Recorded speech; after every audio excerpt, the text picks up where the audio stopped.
Hi guys, my name is Jessica and I want to welcome you to my channel, Stitchy Witch Creates.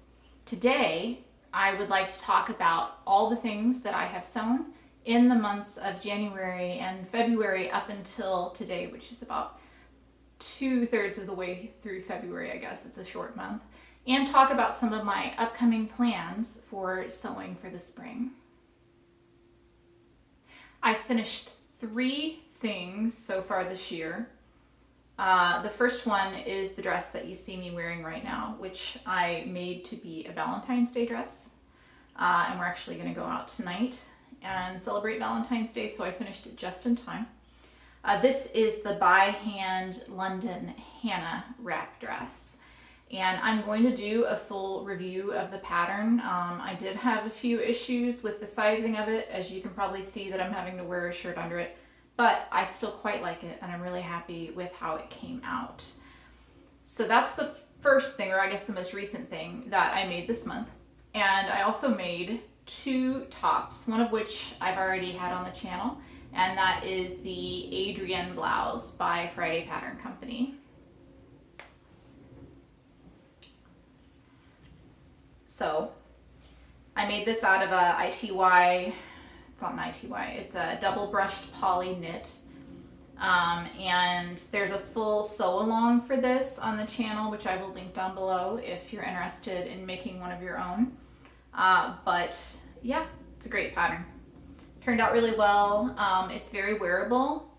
I did lengthen mine quite a bit so that I could have it long enough to wear not tucked in. I actually don't like it tucked in that much, so I've been wearing it the other way. But I've been super happy with the print and the versatility of this. It's not very warm, so I haven't been wearing it that much because it has been freezing cold and we have had a ton of snow and ice here in Ohio in recent weeks. So I made this. This was the first thing that I finished in 2022.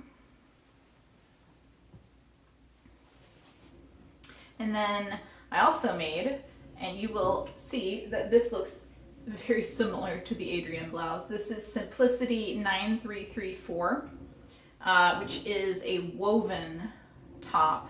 So you don't make it out of a knit the way that you do the Adrienne blouse. It also has a V neckline with a facing, which is different from what you have on the Adrienne blouse. But otherwise it is very similar. Sleeves aren't quite as full. It's probably more wearable, to be honest.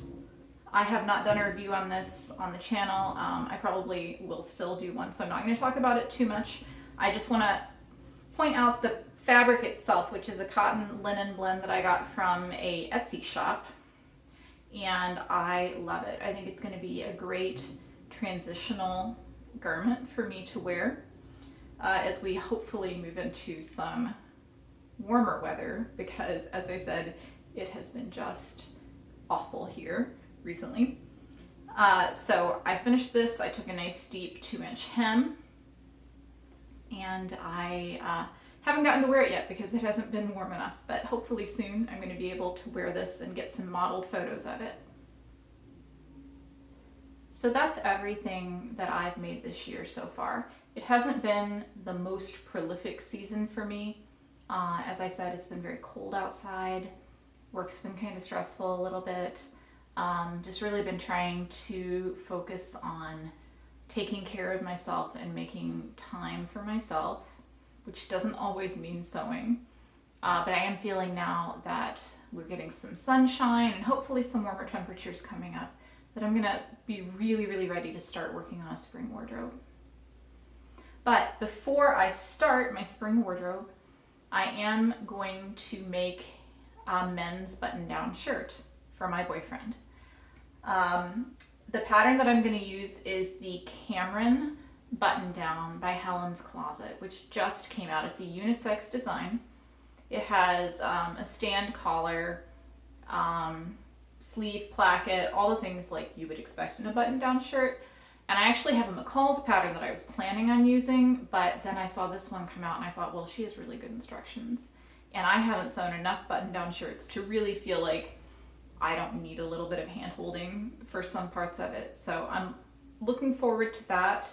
My boyfriend has very broad shoulders and he's very tall, so he has a really difficult time finding shirts that fit him everywhere. So I decided I was going to attempt this and try to make some shirts that'll fit him. Hopefully the first one as a present for his birthday, which is coming up in March. So I cut the pattern out this morning. I measured one of his existing shirts and got an idea of some of the alterations that I'll need to do to make it fit him, like adding 6.5 inches in length. So hopefully this week I'm going to cut out the fabric to make the toile, and I'll show you the fabric I'm using for that because I'm hoping that it's going to be something that he's going to be able to wear.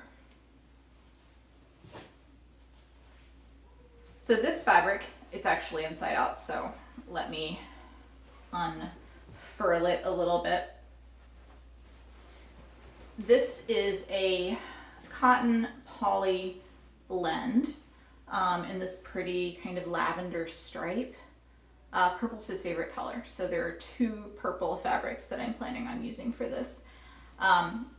It's got a nice hand to it, and I think it won't wrinkle super badly because of the poly content to it. So it was only $2 a yard, so if it doesn't come out the first time, I'm not going to be mad, but it's still hopefully going to be something that he can get a little bit of wear out of down the road.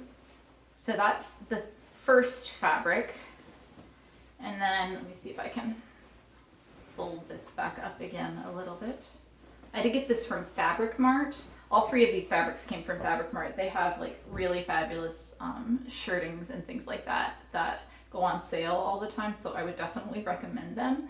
Actually, for most fabrics, they're one of my favorite stores, so check them out if you have not. So the other 2 fabrics, I have this this 100% linen shirting, and it's actually made up, it looks purple, but it's made up of blue and red fibers that run together, which I think is really cool. It makes this kind of iridescent effect to it. And I think this will be a really nice warmer weather shirt to have for him. And then I pulled from my stash this other fabric, also from Fabric Mart, which is a cotton sateen shirting. And I don't know how well you can really see that, but it's got little tiny, it's black with little tiny blue and brown triangles on it. And I think that'll just be a really, really nice fabric for a shirt. So I'm not going to make all 3 of those in a row, but that's my goal. Those are the 3 fabrics that I have to try and make something nice for him for his birthday and the upcoming year. Finally, I have a couple of fabrics that I've pulled from my stash to make some things for myself. The first one is this beautiful fabric. This was actually going to be my backup Valentine's Day dress fabric if I didn't get this red Swiss dot in time. It's by Dashwood Studio. I got it from Style Maker Fabrics, but you can buy it from a lot of different places. It's a rayon chalice. It's got a nice weight to it. And I'm not exactly sure what pattern I want to use yet, but I know I want something that's got a ruffle at the bottom and maybe some little short bell sleeves. That's just what I'm picturing in my head for something to kind of take me into the springtime, because I am so ready for that to happen. Finally, the other fabric that I've pulled out is this navy and brown knit fabric. It's in kind of, I guess it's an animal print, maybe like a leopard print, cheetah, something like that. Subtle. It's a cotton and lycra blend. It's very stretchy. It's also pretty heavy. It's not a lightweight knit at all. I would say it's at least a medium weight. I got this also from Fabric Mart, which, as you can tell, is my favorite place right now. And I'm planning to make the Deer and Doe Sirocco jumpsuit. I really like jumpsuits, but I have a really hard time buying them because they are generally too short for me in the depth from the shoulder down to the crotch, and I'm always pulling them down, which drives me crazy. So I'm hoping that I'll be able to make a really nice, wearable, classy jumpsuit from this fabric, which I love because it's not too lightweight. Like it's not gonna, there's no way this is gonna be see-through at all. So I'm really excited to be able to make that and see how it goes. I'm not 100% sold that I will like it because I don't always like things that are super tight around the middle, but I am determined to try it out, and I already have the pattern, so now I'm committed. All right, that's it for my mid-February update. I am so glad for those of you who have subscribed to my channel. If you haven't subscribed, please click the subscribe button so that you'll be able to keep up with all of the things that I'm making and all of my reviews. It's my goal to do one of these updates every month, although I may not always make that goal, just so that I can kind of think through my own thoughts and get an idea of what it is that I want to make in the upcoming seasons. I hope you all have a great week. Happy sewing.